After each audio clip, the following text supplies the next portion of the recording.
We are back, another anime review, and we are watching Blue Lock. This is episode 7. We've binge watched episode 1 all the way to 7, and from yesterday.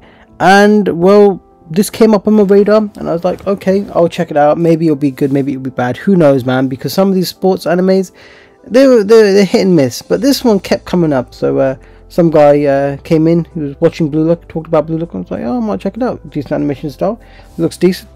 But check it out. I understand why they're making it, because obviously World Cup is here now, and I guess anything to capitalize on the World Cup, anything that's soccer related or football related, as many say, the beautiful game. But yeah, the story, let's just give you a gist of what's going on with the story. So this is our main character.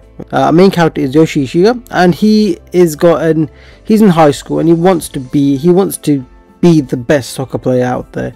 He wants to be the greatest football player, and you know what, I'll give him that, because this is a cool anime. This is cool because the last anime I watched actually wasn't as quite as, let's just say, graphically, I didn't have the CGI, it didn't have the sort of stuff, because this kind of reminds me, because what happens is that he's now in this place called Blue Lock. Now Blue Lock is this training camp that's designed by the people behind the Japanese football, because at the end of the day, look, it's World Cup.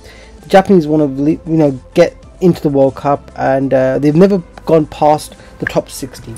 So their entire incentive now is to, let's have this camp, let's train and generate the best striker, the best football player there. And you've got 300 players, and it whittles down to just, there can only be one.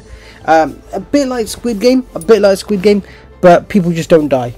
So I understand the premise there as well, and a lot of it gives me sort of vibes of Danganronpa. So at any point I'm thinking that, you know what, the guy who's organizing the event, who's the coach, you could say in some places, his name is Jinpachi, he's thinking, and he reminds me of a bit of Monokuma vibes he's giving me, you know, Danganronpa sort of stuff that's going on there. But anyway, episode 1 is the dream.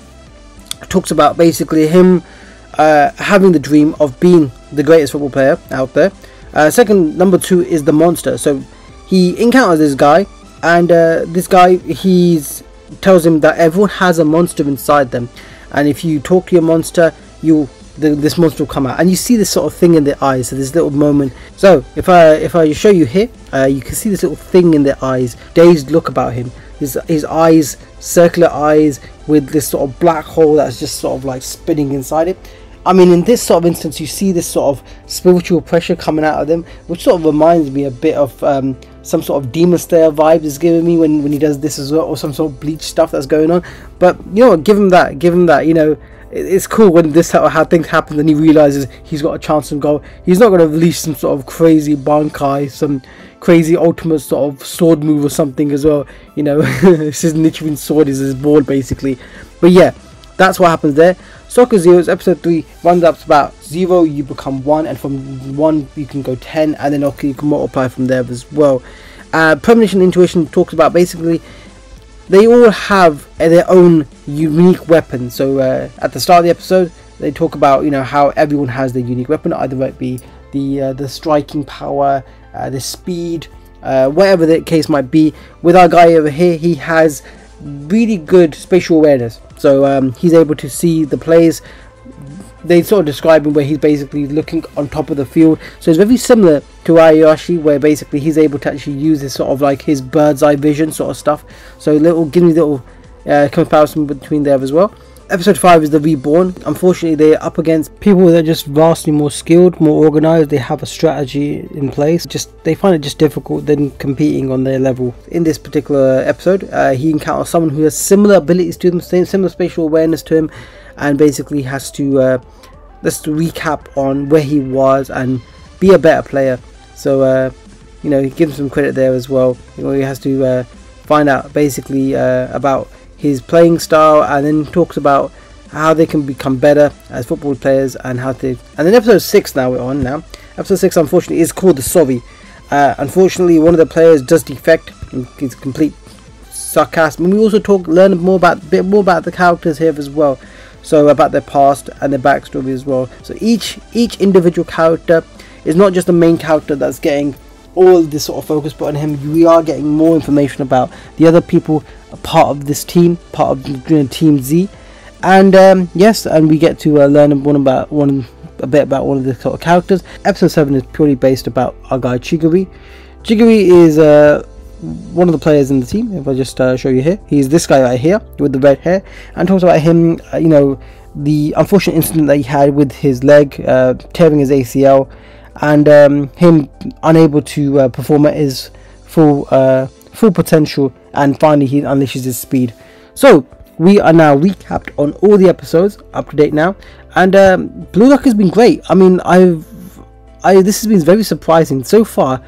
I think Ayashi was good, but this is better. It's great. I'm really enjoying Blue Lock. I think it is from Bandai Namco. I think it was just played there as well. Let's have a look at, yeah, just show it. Bit of Bandai Namco. So I'm thinking to myself, Captain Tsubasa, you know, could they release a game about this sort of thing? Because you know what, to be honest, I'm not sure if anyone out there is like me as well. You play FIFA, and I spend more time doing the little challenges and the little training stuff than actually playing the game, because the challenges are great, and maybe having something like that here as well would be kind of cool as well, you know, a whole sort of like Squid Game, you know, red light green light sort of thing going on there as well.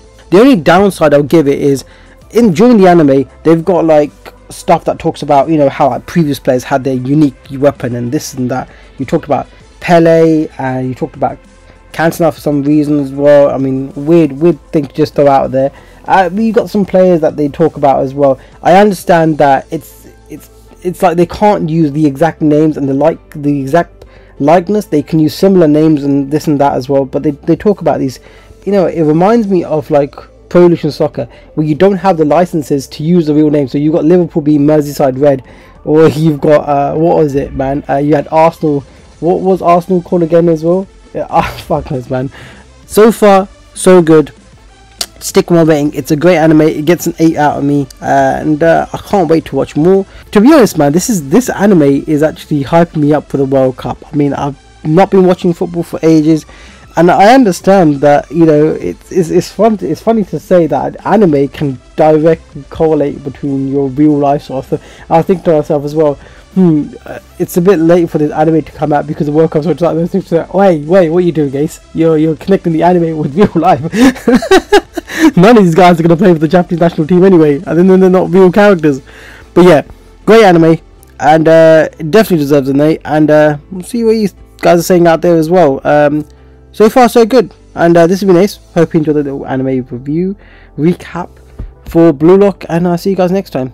As always, Ace out.